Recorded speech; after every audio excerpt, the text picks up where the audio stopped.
شروع اللہ کا نام لے کر جو بڑا مہربان نہایت رحم والا ہے۔ طاسین، یہ قرآن یعنی کتاب روشن کی آیتیں ہیں، مومنوں کے لیے ہدایت اور بشارت ہے، وہ جو نماز پڑھتے اور زکوٰۃ دیتے ہیں اور وہ آخرت کا بھی یقین رکھتے ہیں۔ جو لوگ آخرت پر ایمان نہیں رکھتے، ہم نے ان کے اعمال ان کے لیے آراستہ کر دیے ہیں تو وہ بھٹکتے پھر رہے ہیں۔ یہی لوگ ہیں جن کے لیے برا عذاب ہے اور وہ آخرت میں بھی بہت نقصان اٹھانے والے ہیں۔ اور تم کو یہ قرآن اس حکیم و علیم کی طرف سے عطا کیا جاتا ہے۔ جب موسیٰ نے اپنے گھر والوں سے کہا کہ میں نے آگ دیکھی ہے، میں وہاں سے رستے کا پتہ لاتا ہوں یا کوئی شعلہ یعنی ایک انگارہ تمہارے پاس لاتا ہوں تاکہ تم آگ تاپو۔ جب موسیٰ اس کے پاس آئے تو ندا آئی کہ وہ جو آگ میں تجلی دکھاتا ہے بابرکت ہے، اور وہ جو آگ کے ارد گرد ہے، اور اللہ جو تمام عالم کا پروردگار ہے پاک ہے۔ اے موسیٰ، میں اللہ ہوں، عزت والا، حکمت والا، اور اپنی لاٹھی ڈال دو۔ سو جب اسے دیکھا تو اس طرح حرکت کر رہی تھی گویا سانپ ہے، تو پیٹ پھیر کر بھاگے اور پیچھے مڑ کر نہ دیکھا۔ فرمایا، اے موسیٰ، ڈرو مت، میرے پاس پیغمبر ڈرا نہیں کرتے۔ ہاں، جس نے ظلم کیا پھر برائی کے بعد اسے نیکی سے بدل دیا تو میں بخشنے والا مہربان ہوں۔ اور اپنا ہاتھ اپنے گریبان میں ڈالو، بے عیب سفید و روشن نکلے گا۔ ان 2 معجزوں کے ساتھ جو 9 معجزوں میں داخل ہیں فرعون اور اس کی قوم کے پاس جاؤ کہ وہ بدکردار لوگ ہیں۔ پھر جب ان کے پاس ہماری روشن نشانیاں پہنچیں تو کہنے لگے یہ کھلا جادو ہے، اور بے انصافی اور غرور سے ان کو ماننے سے انکار کیا، جبکہ ان کے دل ان کو مان چکے تھے۔ سو دیکھ لو کہ فساد کرنے والوں کا انجام کیسا ہوا۔ اور ہم نے داؤد اور سلیمان کو علم بخشا، اور انہوں نے کہا کہ اللہ کا شکر ہے جس نے ہمیں اپنے بہت سے مومن بندوں پر فضیلت دی۔ اور سلیمان داؤد کے قائم مقام ہوئے اور کہنے لگے کہ لوگوں، ہمیں اللہ کی طرف سے پرندوں کی بولی سکھائی گئی ہے اور ہر چیز عنایت فرمائی گئی ہے، بے شک یہ اس کا خاص فضل ہے۔ اور سلیمان کے لیے جنوں اور انسانوں اور پرندوں کے لشکر جمع کیے گئے اور پھر ان کی جماعتیں بنائی گئیں، یہاں تک کہ جب چیونٹیوں کے میدان میں پہنچے تو ایک چیونٹی نے کہا کہ چیونٹیوں، اپنے اپنے بلوں میں داخل ہو جاؤ، ایسا نہ ہو کہ سلیمان اور اس کے لشکر تم کو کچل ڈالے اور ان کو خبر بھی نہ ہو۔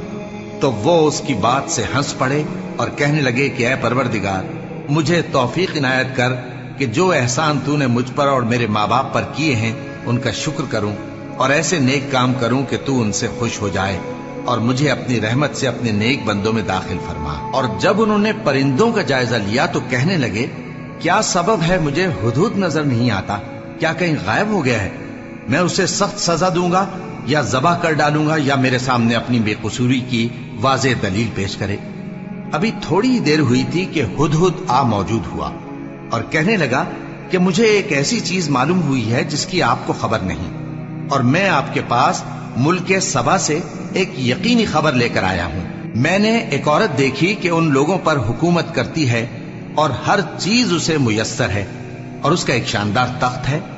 میں نے دیکھا کہ وہ اور اس کی قوم اللہ کو چھوڑ کر آفتاب کو سجدہ کرتے ہیں، اور شیطان نے ان کے اعمال انہیں آراستہ کر دکھائے ہیں اور ان کو رستے سے روک رکھا ہے، پس وہ رستے پر نہیں آتے، اور نہیں سمجھتے ہیں کہ اللہ کو جو آسمانوں اور زمین میں چھپی چیزوں کو ظاہر کر دیتا اور تمہارے پوشیدہ اور ظاہر اعمال کو جانتا ہے، کیوں سجدہ نہ کریں؟ اللہ کے سوا کوئی عبادت کے لائق نہیں، وہی عرش عظیم کا مالک ہے۔ سلیمان نے کہا اچھا، ہم دیکھیں گے تو نے سچ کہا ہے یا تو جھوٹا ہے۔ یہ میرا خط لے جا اور اسے ان کی طرف ڈال دے، پھر ان کے پاس سے ہٹ جانا اور دیکھنا کہ وہ کیا جواب دیتی ہیں۔ ملکہ نے کہا کہ دربار والو، مجھ تک ایک نامہ گرامی پہنچایا گیا ہے، وہ سلیمان کی طرف سے ہے، اور مضمون یہ ہے کہ شروع اللہ کا نام لے کر جو بڑا مہربان نہایت رحم والا ہے، بعد اس کے یہ کہ مجھ سے سرکشی نہ کرو اور مطیع و فرما بردار ہو کر میرے پاس چلے آؤ۔ خط سنا کر کہنے لگی کہ اے اہل دربار، میرے اس معاملے میں مجھے مشورہ دو، جب تک کہ تم حاضر نہ ہو اور صلاح نہ دو میں کسی کام کا فیصلہ نہیں کیا کرتی۔ وہ بولے کہ ہم بڑے زوراور اور سخت جنگجو ہیں، اور حکم آپ کے اختیار میں ہے، تو جو حکم دیجیے گا اس کے انجام پر नजर कर लीजिएगा। उसने कहा कि बादशाह जब किसी शहर में दाखिल होते हैं तो उसको तबाह कर देते हैं और वहां के इज्जत वालों को जलील कर दिया करते हैं, और इसी तरह ये भी करेंगे। और मैं इनकी तरफ कुछ तोहफा भेजती हूं और देखती हूं कि कासिद क्या जवाब लाते हैं। बस जब कासिद सुलेमान के पास पहुंचा तो सुलेमान ने कहा, क्या तुम मुझे माल से मदद देना चाहते हो? सो जो कुछ अल्लाह ने मुझे अता फरमाया है वो उससे कहीं बेहतर है जो तुम्हें दिया है। हकीकत यह है कि अपने तोहफे से तुम ही खुश होते होगे। उनके पास वापस जाओ, अब हम उन पर ऐसे लश्कर लेकर हमला करेंगे जिनके मुकाबले की उनमें ताकत न होगी, और उनको वहां से बेइज्जत करके निकाल देंगे और वो जलील होंगे। सुलेमान ने कहा कि ऐ दरबार वालों, कोई तुम में ऐसा है कि कबल इसके कि वो लोग फर्माबरदार होकर हमारे पास आए, मलिका का तख्त मेरे पास ले आए? जिन्नात में से एक कवि हैकल जिन ने कहा कि कबल इसके कि आप अपनी जगह से उठें, मैं उसको आपके पास ला हाजिर करता हूं, और मुझे इस पर कुदरत भी हासिल है और अमानतदार भी हूं। एक शख्स जिसको किताब इलाही का इल्म था कहने लगा कि मैं आपकी आंख के झपकने से पहले पहले उसे आपके पास हाजिर किए देता हूं। जब सुलेमान ने तख्त को अपने पास रखा हुआ देखा तो कहा कि ये मेरे परवरदिगार का फजल है ताकि मुझे आजमाए कि मैं शुक्र करता हूं या कुफरान नेमत करता हूं, और जो शुक्र करता है तो अपने ही फायदे के लिए शुक्र करता है, और जो नाशुक्री करता है तो मेरा परवरदिगार बेनियाज है, करम करने वाला है। सुलेमान ने कहा कि मलिका के इम्तिहान अक्ल के लिए उसके तख्त की सूरत बदल दो, देखें कि वो सूझ रखती है या उन लोगों में से है जो सूझ नहीं रखते। फिर जब वो आ पहुंची तो पूछा गया कि क्या आपका तख्त भी इसी तरह का है? उसने कहा कि ये तो गोया हू बहू वही है, और हमको इससे पहले ही सुलेमान की अजमत व शान का इल्म हो गया था, और हम फर्माबरदार हैं। और वो जो अल्लाह के सिवा दूसरों की परस्तिश करती थी, सुलेमान ने उसको उससे मना किया कि वो काफिरों में से थी। उसके बाद उससे कहा गया कि महल में चलिए। जब उसने उसके फर्श को देखा तो उसे पानी का हौज समझा और कपड़ा उठाकर अपनी पिंडलियां खोल दी। सुलेमान ने कहा, ये ऐसा महल है जिसके नीचे भी शीशे जड़े हुए हैं। वो बोल उठी कि परवरदिगार, मैं अपने आप पर जुल्म करती रही थी, और अब मैं सुलेमान के साथ अल्लाह रब्बुल आलमीन पर ईमान लाती हूं। और हमने समूद की तरफ उनके भाई स्वालेह को भेजा कि अल्लाह की इबादत करो, तो वो दो फरीक होकर आपस में झगड़ने लगे। स्वालेह ने कहा कि ऐ कौम, तुम भलाई से पहले बुराई के लिए क्यों जल्दी करते हो, और अल्लाह से बख्शिश क्यों नहीं मांगते ताकि तुम पर रहम किया जाए? वो कहने लगे कि तुम और तुम्हारे साथी हमारे लिए बुरा शुगून हैं। स्वालेह ने कहा कि तुम्हारी बदशुगूनी अल्लाह के पास है, बल्कि तुम ऐसे लोग हो जिनकी आजमाइश की जाती है। और शहर में 9 शख्स थे जो मुल्क में फसाद किया करते थे और इस्लाह से काम नहीं लेते थे। कहने लगे कि अल्लाह की कसम खाओ कि हम रात को इस पर और इसके घर वालों पर शबखून मारेंगे, फिर इसके वारिसों से कह देंगे कि हम तो इसके घर वालों के मौके हलाकत पर थे ही नहीं, और हम सच कहती हैं। और वो एक चाल चले, और हमने भी एक तदबीर की, और उनको कुछ खबर न हुई। तो देख लो कि उनकी चाल का अंजाम कैसा हुआ। हमने उनको और उनकी कौम सबको हलाक कर डाला। अब उनके ये घर उनके जुल्म के सबब तलपट पड़े हैं। जो लोग इल्म रखते हैं उनके लिए इसमें निशानी है, और जो लोग ईमान लाए और डरते थे उनको हमने नजात दी। और लूत को याद करो जब उन्होंने अपनी कौम से कहा कि तुम बेहयाई के काम क्यों करते हो जबकि तुम देखते हो? क्या तुम औरतों को छोड़कर लज्जत हासिल करने के लिए मर्दों की तरफ माइल होते हो? हकीकत यह है कि तुम अहमक लोग हो। तो उनकी कौम के लोग बोले तो ये बोले, और इसके सिवा उनका कुछ जवाब न था कि लूत के घर वालों को अपने शहर से निकाल दो, ये लोग पाक बनना चाहते हैं। तो हमने उनको और उनके घर वालों को नजात दी, मगर उनकी बीवी कि उसकी निस्बत हमने मुकर्रर कर रखा था कि वो पीछे रहने वालों में होगी। और हमने उन पर मे बरसाया, सो जो मे उन लोगों पर बरसा जिनको मुतनब्बे कर दिया गया था बुरा था। कह दो कि सब तारीफ अल्लाह ही के लिए है, और उसके उन बंदों पर सलाम है जिसको उसने मुंतखब फरमाया।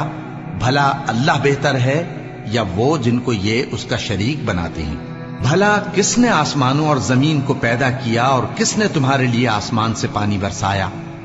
फिर हमने उससे सरसब्ज बाग उगाए तुम्हारा काम तो न था कि तुम उनके दरख्तों को उगाते, तो क्या अल्लाह के साथ कोई और भी माबूद है? हरगिज नहीं, बल्कि ये लोग रस्ते से अलग हो रहे हैं। भला किसने जमीन को करारगाह बनाया और उसके बीच नहरें बनाई और उसके लिए पहाड़ बनाए, और किसने दो दरियाओं के बीच ओट बनाई? ये सब कुछ अल्लाह ने बनाया, तो क्या अल्लाह के साथ कोई और माबूद भी है? हरगिज नहीं, बल्कि उनमें अक्सर इल्म नहीं रखते। भला कौन बेकरार की इल्तिजा कबूल करता है जब वो उससे दुआ करता है, और कौन उसकी तकलीफ को दूर करता है, और कौन तुमको जमीन में अगलों का जानशी बनाता है? ये सब कुछ अल्लाह करता है, तो क्या अल्लाह के साथ कोई और माबूद भी है? हरगिज नहीं, मगर तुम बहुत कम गौर करते हो। भला कौन तुमको जंगल और दरिया के अंधेरों में रास्ता बताता, और कौन हवाओं को अपनी रहमत के आगे खुशखबरी बनाकर भेजता है? ये सब कुछ अल्लाह करता है, तो क्या अल्लाह के साथ कोई और माबूद भी है? हरगिज नहीं। ये लोग जो शिर्क करते हैं, अल्लाह की शान उससे बुलंद है। भला कौन खलकत को पहली बार पैदा करता, फिर उसको दोबारा पैदा करेगा? और कौन तुमको आसमान और जमीन से रिज्क देता है? ये सब कुछ अल्लाह करता है, तो क्या अल्लाह के साथ कोई और माबूद भी है? हरगिज नहीं। कह दो कि मुशरिको, अगर तुम सच्चे हो तो दलील पेश करो। कह दो कि जो लोग आसमानों और जमीन में हैं, अल्लाह के सिवा गैब की बातें नहीं जानते, और न ये जानते हैं कि कब जिंदा करके उठाए जाएंगे, बल्कि आखिरत के बारे में उनका इल्म खत्म हो चुका है, बल्कि ये उसकी तरफ से शक में है, बल्कि ये उससे अंधे हो रहे हैं। और जो लोग काफिर हैं कहते हैं कि जब हम और हमारे बाप दादा मिट्टी हो जाएंगे, तो क्या हम फिर कब्रों से निकाले जाएंगे? ये वादा हमसे और हमारे बाप दादा से पहले से होता चला आया है। कहां का उठना और कैसी क़यामत? ये तो सिर्फ पहले लोगों की कहानियां हैं। कह दो कि मुल्क में चलो फिरो, फिर देखो कि गुनाहगारों का अंजाम क्या हुआ है, और उनके हाल पर गम न करना, और न उन चालों से जो ये कर रहे हैं तंग दिल होना। और कहते हैं कि अगर तुम सच्चे हो तो ये वादा कब पूरा होगा? कह दो कि जिस अजाब के लिए तुम जल्दी कर रहे हो, शायद उसमें से कुछ तुम्हारे नजदीक आ पहुंचा हो, और तुम्हारा परवरदिगार तो लोगों पर फजल करने वाला है, लेकिन उनमें से अक्सर शुक्र नहीं करते। और जो बातें उनके सीनों में पोशीदा होती हैं और जो काम वो जाहिर करते हैं, तुम्हारा परवरदिगार उन सब को जानता है। और आसमानों और जमीन में कोई पोशीदा चीज नहीं है मगर ये कि वो एक किताब रोशन में लिखी हुई है। बेशक ये कुरान बनी इसराइल के सामने अक्सर बातें जिनमें वो इख्तिलाफ करते हैं बयान कर देता है, और बेशक ये मोमिनों के लिए हिदायत और रहमत है। तुम्हारा परवरदिगार क़यामत के रोज उनमें अपने हुक्म से फैसला कर देगा, और वो गालिब है, इल्म वाला है। तो अल्लाह पर भरोसा रखो, तुम तो साफ हक पर हो।